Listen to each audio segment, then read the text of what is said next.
we know that the voltage reflection coefficient at the load end is ZL minus Z naught divided by ZL plus Z naught. We have dropped the suffix capital L. We are assuming that tau is tau L for now. Okay. So this is where the mathematical simplification or mathematical modifications begin, starting with this equation. I am renumbering equations now. Tau at the load end for a lossless line, even for a lossy line, the same equation is true, but let's continue talking about lossless lines. ZL minus Z naught divided by ZL plus Z naught. We know that in general, ZL will be a complex number. Let's say it is RL plus JXL. RL is the load resistance, XL is the load reactance. And Z naught, as usual, is the characteristic impedance of the line. We would assume that it's a real number. Okay. So tau in polar form can be written as magnitude along with an angle, which I am calling phi. In rectangular form, it can be written as real part tau r plus j times imaginary part tau I. So if I take this representation, equation 4, tau r plus j tau I, and put it on the left side of equation 1, and for ZL, I put RL plus JXL in equation 1. What do I get? This is a better scan. Not much has been lost because of poor scanning. You know most of these things. So this is what we get. Tau R plus J tau I equal to ZL minus Z naught divided by ZL plus Z naught. Okay. At this point, we define a normalized load impedance ZLN as ZL divided by Z naught. It's a unitless quantity. So on the right hand side, if I divide by Z naught throughout, I get equation 5. These are the definitions. Obviously, ZLN can be written as RLN plus JXLN. Okay. Based on this equation, ZL equal to RL plus JXL. The normalized value of resistance is RL divided by Z naught. Normalized value of XL is XL divided by Z naught. Everything is unitless. ZLN is unitless, RLN is unitless, XLN is unitless. And tau, of course, tau R and tau I are unitless. So I get this, equation 8. Okay. Go back. Yeah, ZLN is RLN plus JXLN. So I substitute that. Now here we multiply the denominator of the right hand side with the left hand side and then equate real and imaginary parts on both sides.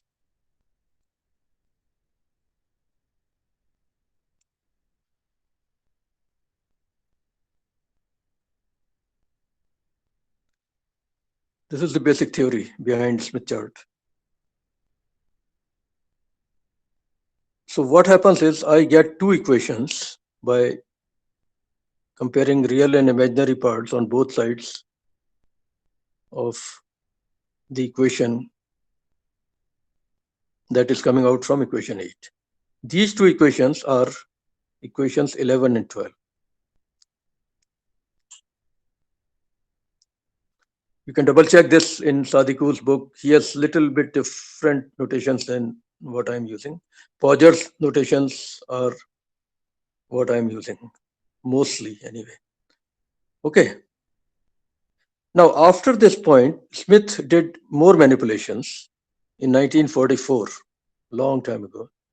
And I have verified it once. It takes a bit of time to rearrange these equations by adding and subtracting identical terms on both sides, and by doing those, let's not worry too much about derivations. He has done it. I have also verified it once. He's right. So these two equations, 11 and 12, can be suitably modified to yield equations 13 and 14. They are the ones on which Smith chart is based. The real part of tau minus RLN upon 1 plus RLN whole square plus imaginary part of tau squared equal to 1 upon 1 plus RLN whole square. This looks like the equation of a circle. X square plus y square equal to some constant square, right? In fact, x minus a square plus y minus b square equal to some constant square. So if I talk about a plane in which real axis is tau r and imaginary, y axis is tau I, equation 13 is telling me that a circle can be drawn for a given value of RLN. And interestingly, the same analogy also applies to equation 14. Only thing is circle will be different kind here. Equation 13 represents, for a given RLN value, it represents a circle in tau r, tau I plane whose radius is 1 upon 1 plus RLN and whose center is at RLN divided by 1 plus RLN and 0. Equation 14 similarly represents a circle whose radius is 1 upon XLN and the center is at 1 and 1 upon XLN. These are the circles for various values of RLN and XLN that were plotted by Smith together on a single chart called Smith chart. We end up using Smith chart. We don't really worry about these derivations too much. Actually available. An interactive version is available on the net also.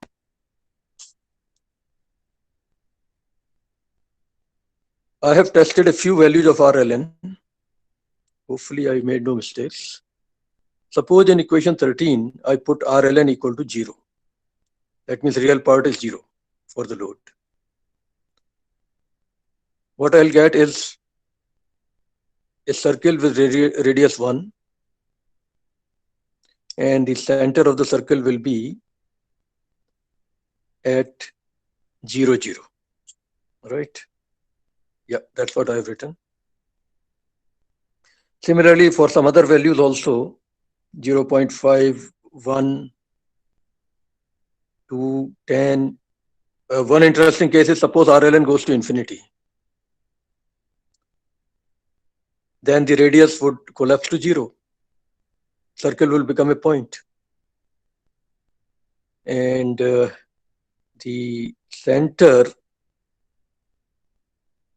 will be at, if you take the limit of RLN divided by 1 plus RLN, as RLN goes to infinity, you will get 1, I think. Yes. So center should be at 1, 0. Yeah. In between, suppose RLN is 10,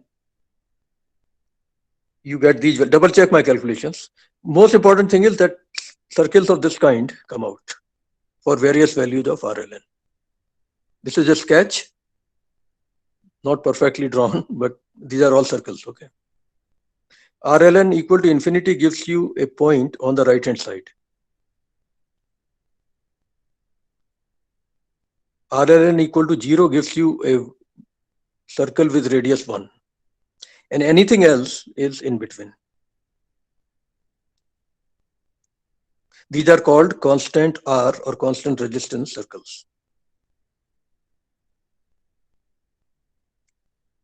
Okay. In the chart, he mentions value for which RLN, the circle is valid. He mentions those values. In a similar manner, if you take the second equation, and for various values of XLN, if you see, again you get circles. These are known as constant reactance circles. Here, we don't plot the full circles because magnitude of tau is never going to be greater than 1.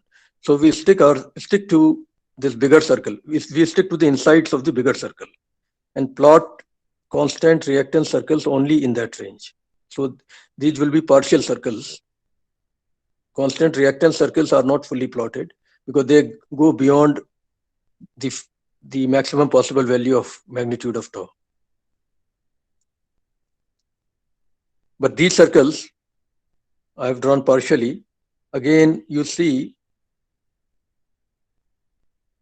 for xln equal to 0.5 and for xln equal to minus 0.5, there's a bit of symmetricity. Two different circles, but they are mirror image of each other. Similarly, for xln equal to 1 and xln equal to minus 1, you see mirror images. Okay. For xln equal to 0, if you see the equation carefully, the radius will go to infinity and the center would be at 1 and infinity. So 1 means tau r equal to 1. Infinity means a vertical line at tau r equal to 1 and go to infinity point. From there, you draw a circle with infinite radius. What you get is a horizontal line. Circle becomes a horizontal line in that case. This is what I'm showing here. Xln equal to 0. Xln equal to infinity, I think, will be a vertical line. These cases are not needed in real life, but it can be plotted if necessary. A Smith chart is the combined polar plot in tau I plane of constant r and constant s circles. And there's a lot of additional info necessary. Here he utilizes the fact that after every lambda by 2 length, the behavior repeats. I've told you in the past that there is periodicity in the behavior of Zn as well as in the behavior of magnitude, in the behavior of rho, VSWR also for that matter. So he plots this chart. It's a very complicated chart. It takes some time to understand it fully. I don't know whether you can read it properly. Maybe I'll show you the next one. Next one is more clear.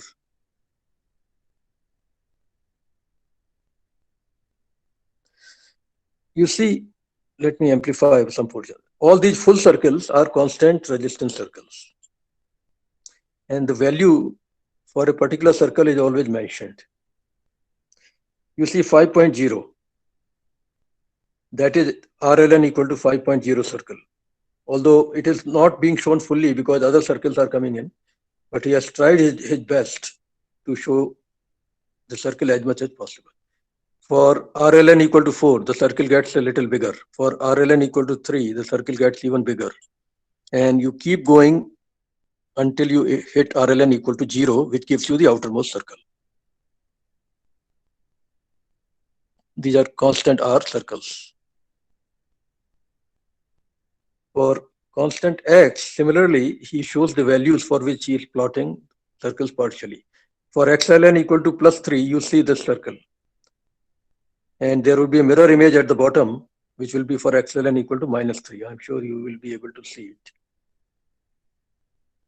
It's probably not writing minus, but it is understood that the bottom circles are for minus values of reactance, normalized reactance. Okay. There's a lot more info given at the bottom, additional scales, which some authors decide to ignore nowadays. They help in these scales help you in figuring out VSWR, magnitude of tau, etc. Actually, magnitude of tau has to be read from one of these scales. I'll come to a numerical problem soon. Magnitude of VSWR and SWR, it is a real number anyway, so it is only magnitude. There is no phase angle to SWR. Those two values have to be read from these scales at the bottom. And lot of other info can be read from what is on the main chart. I'll probably go through a solved example that will tell you how to use these charts, even if you don't remember theory.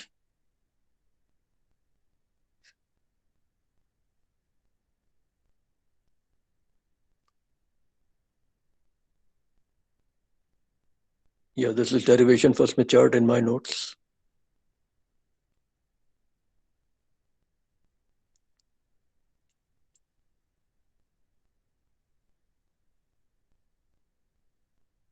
Smith chart, okay. A load impedance, this is a problem that we should look at.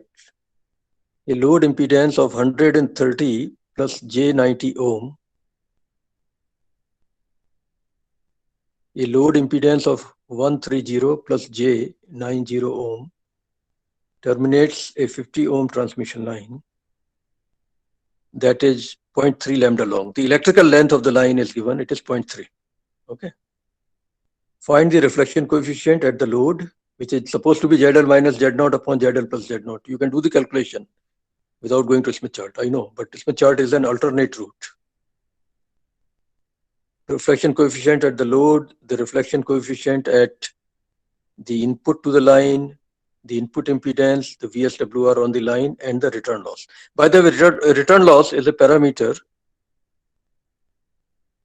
which has a lot of practical significance. Its value is supposed to be minus 20 log magnitude of reflection coefficient. I'll show that to you. Return loss is minus 20 log magnitude. I'm writing rho here, but actually in my other notes I'm using tau. The magnitude of tau, take log of it to the base 10 and multiply by minus 20. That is supposed to be return loss. We'll be talking about return loss later also. But right now, just remember this mathematical definition. Now, how do you solve this problem using Smith chart? The first step is calculate the normalized value of the load impedance. So you divide 130 by 50, which gives you RLN equal to 2.6. And you divide 90 by 50, that gives you XLN equal to 1.80.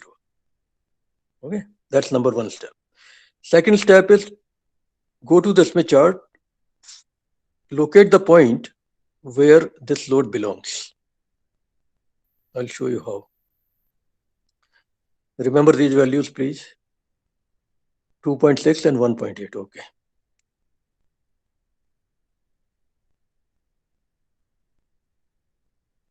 Yeah, here. Oh no, this one doesn't plot our. Oh, this is an additional illustration. Fine. You don't have to look at this. This is it, I think. This is the load point. You see, constant R circle passing through this point should have the value 2.6. I know it's not easy to see it. When you have the graph's hard copy with you, it's somewhat easier. But the circle, the constant R circle that passes through this point has a value which is RLN value that you have calculated. And constant reactance circle passing through this point will have the value, I think 1.8, right? 2.6 plus J1.8. That is what we were looking for. You will have to practice these problems with your own hand. Then only you will get to appreciate the nuances.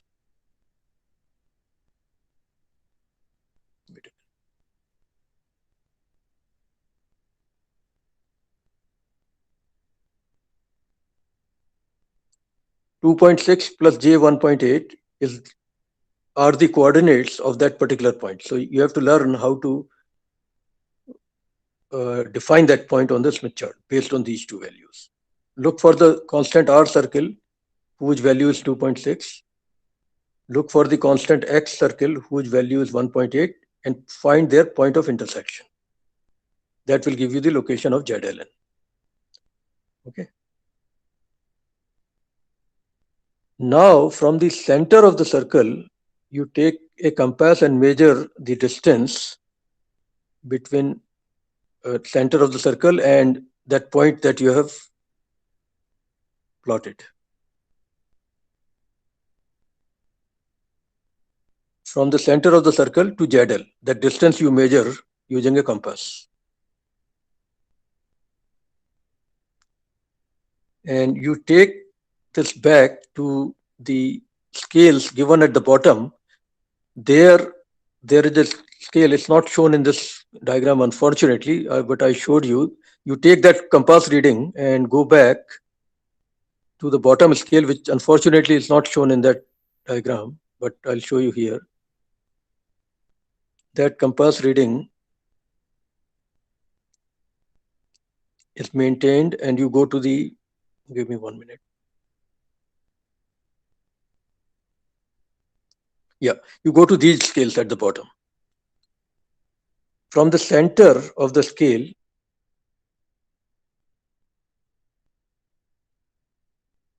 on the left hand side, at that point, maintaining the same distance on the compass from the center, which has VSWR equal to 1, you go to the left that much distance and read SWR value directly from there. Try doing it yourself. I can help you later also by giving you my own solution. But you need a geometry box for this, unfortunately. So take that distance from center to the load point, and the same distance should be used from the center of the topmost scale and go to the left, because left side is SWR. Right side is something else. Don't bother about it, okay? You should get, in this case, I think, a VSWR of almost 3.98. The same thing you do for magnitude of reflection coefficient. From the center, which has 0 reflection coefficient, you cut a small arc so that you hit the reflection coefficient magnitude scale and measure the reflection coefficient magnitude. Angle of the reflection coefficient is not measured in this scale. That is actually measured from the chart itself. I'll show you where it is.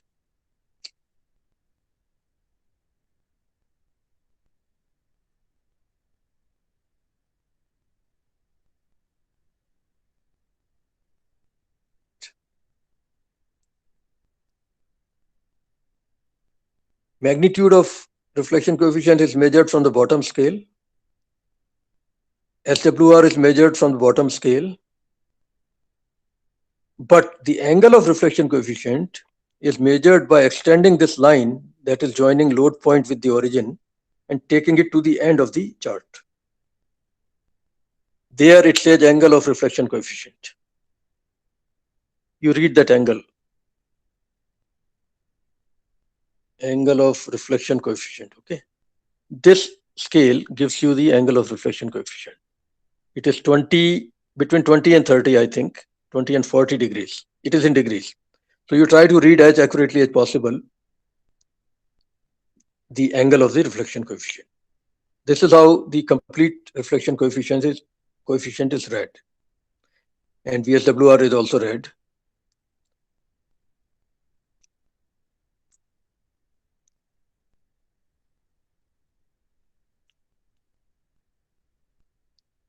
The other things that are needed are, we have figured out reflection coefficient, complex value, that means in the polar form. Okay. At the input to the line, we'll go later. Now, input impedance, VSWR on the line, we have already seen using the information on the bottom scales. Input impedance is the impedance obtained on the chart by moving through an electrical length of 0.3 lambda towards the generator. Electrical length is specified on the chart itself, right there at the end. These are all electrical lengths. The outermost readings are electrical lengths. Lambda is not mentioned, that is understood. Okay.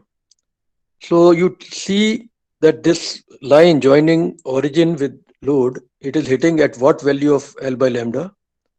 And it is showing you that towards the generator means you should go clockwise. It is mentioned on the graph. So you travel, you read that value and add 0.3 to it and go to that new value, which is not shown unfortunately here, but that will give you a second point on the outer periphery. You draw a line from that point to the origin.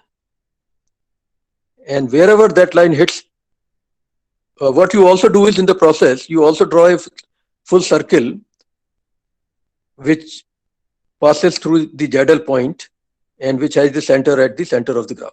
So that is called constant tau circle or constant VSWR circle. And you locate the load, locate the input position by moving from the load's position on the outer periphery by 0.3. I don't know why he didn't show this here, but that will give you a point on the outer periphery, which will be 0.3 away from the main point, which was formed by the ZL itself. You join that point to the origin, that line will hit the constant VSWR circle at some other point. At that point, you read the impedance value again. That will give you the input impedance, normalized. To get the actual value, you need to multiply it by 50 ohm. Okay.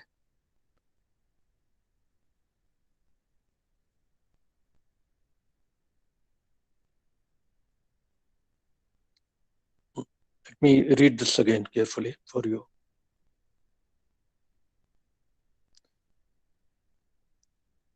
Using a compass and the reflection scale below the chart, we get tau L equal to 0.6 almost. You should double check this. VSWR turns out to be 3.98.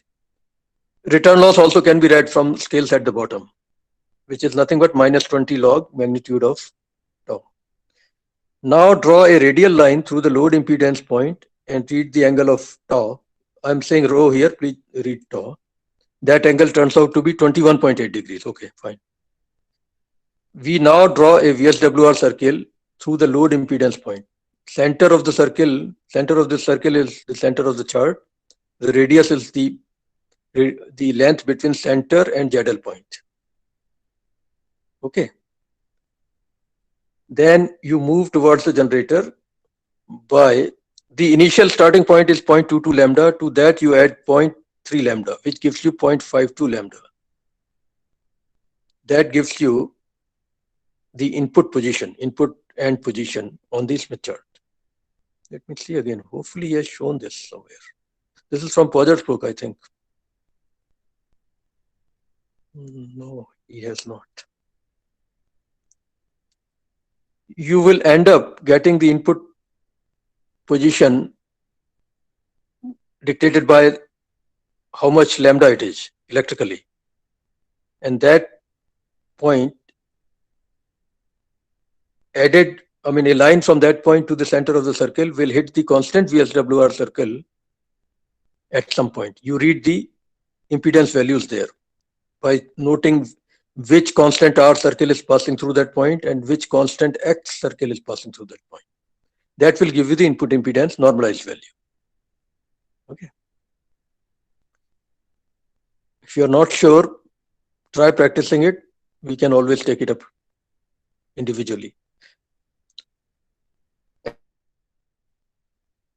Reflection coefficient at the input, magnitude will not be different. It is only the angle which would be different. So the line that you draw for measuring input impedance, at the same line you read the angle of the reflection coefficient from the same scale that we were using to begin with. Okay.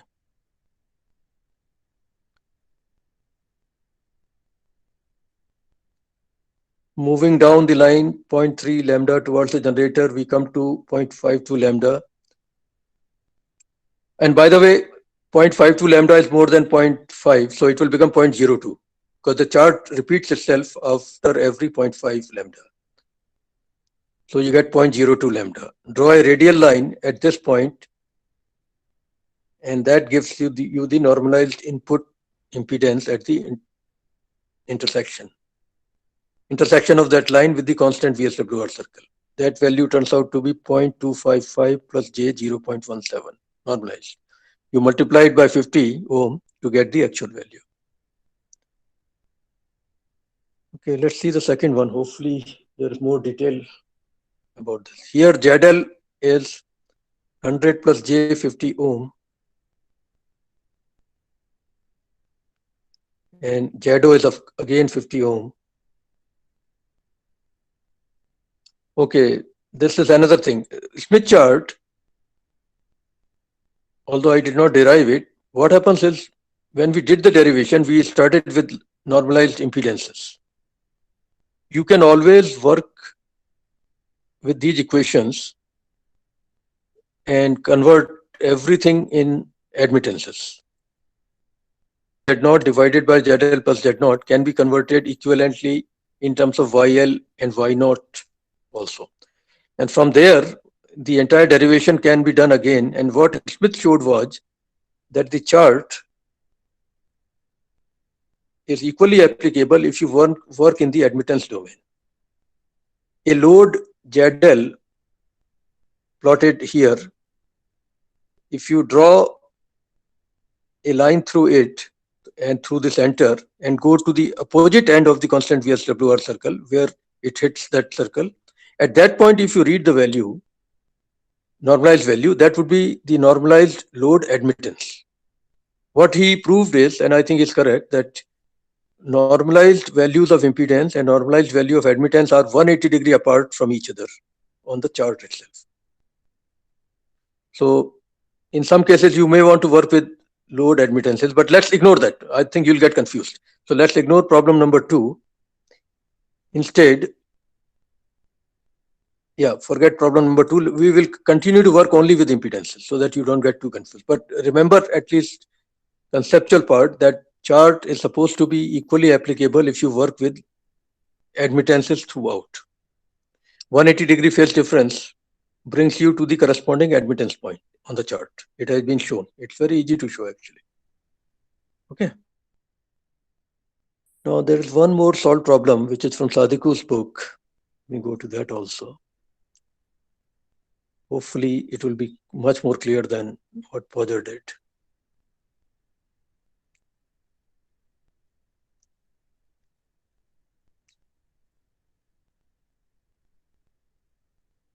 Yeah, Smith chart. You can carefully. Some notations may be different from mine, but fine. Sadiku is referring to 1944 paper, yes. Theory is there. I've already explained to you.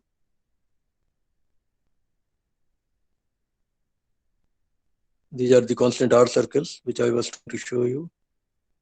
These are the constant X circles, which I was trying to show you. And the combination is right here. He has solved a particular problem. No, this is not solving a problem. Here he is giving you the nomenclature. He is not using ln. He is simply writing small r for normalized resistance. Fine. And he is writing small x for normalized reactance. I'm using capital R ln and capital X ln. Not a big issue. Okay. So he is telling you for what values of small r and small x the circles are valid. Now here he is giving you a lot of practical hints. A complete revolution around the Smith charts represents a distance of lambda by 2. I told you that already. Clockwise movement means moving towards the generator. I told you that already, right? A lot of things that you may want to read carefully. There are 3 scales around the periphery of the Smith chart. The 3 scales are included for the sake of convenience, but they are actually meant to serve the same purpose. One scale should be sufficient. Okay, fine. He's probably right. Yeah. The scales are used in determining the distance from the load to the generator in degrees. That means electrical lengths. Beta L means degrees, and L by lambda is a unitless number. Okay. Let's see how we solved a particular problem. here. A 30-meter long lossless transmission line with Z0 equal to 50 ohm operating at 2 megahertz is terminated with a load ZL equal to 60 plus J40 ohm. U is the phase velocity. I call it VP, he is calling it U. U is 0.6 C. C is speed of light. Calculate the reflection coefficient, complex value, VSWR, and input impedance. Without this Smith chart, you can use equations and figure out the values. But with Smith chart, the first thing is you divide the given impedance by 50 ohm to get the normalized value, which is what he has done. 1.2 plus J 0.8. So constant R circle that you should choose should have the value 1.2. And constant X circle that you should choose on the chart should have the value 0.8. An intersection of those two circles will give you the load location. Okay.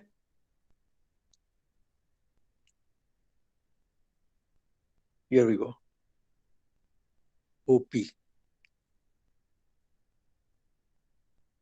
On the Smith chart, OP line extended all the way to the top gives you the phase angle of the reflection coefficient.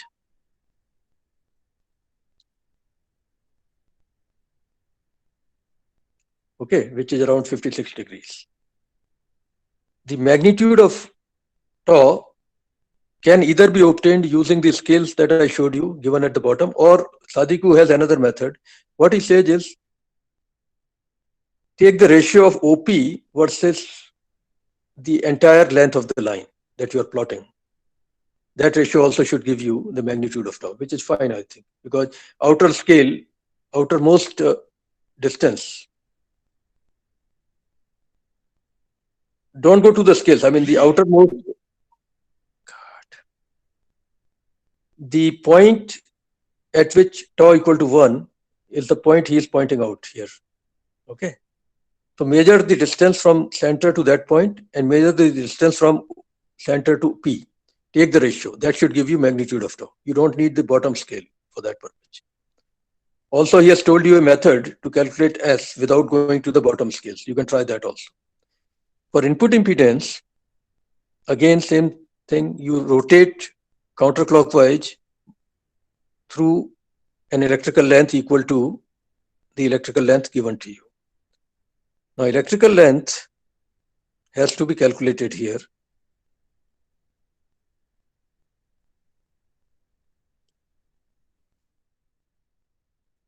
Tau magnitude turns out to be 0.3516. Okay. He has taken the ratio of two lengths. You can try that. Okay. This value should match approximately what was calculated without Smith chart. 0.3523 was calculated with equations.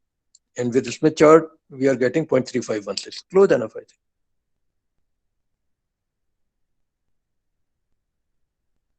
Okay. Angle of the reflection coefficient can be read.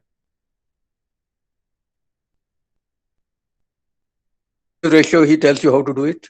Otherwise, you can use the bottom scales also. Now, you need lambda, first of all. Lambda is VP divided by F, U. And F is given, so calculate lambda, which is 90 meter. The physical length is given as 30 meter. So calculate the electrical length, L divided by lambda. It turns out to be, I think, 0.3.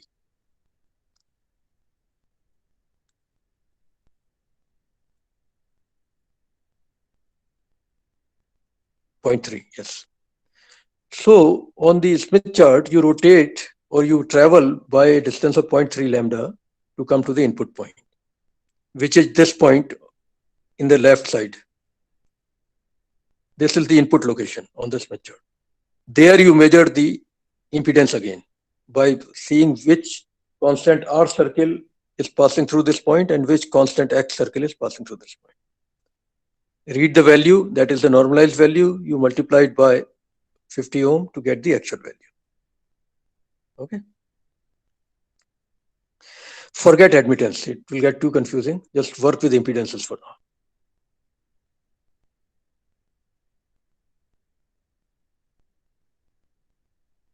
Okay.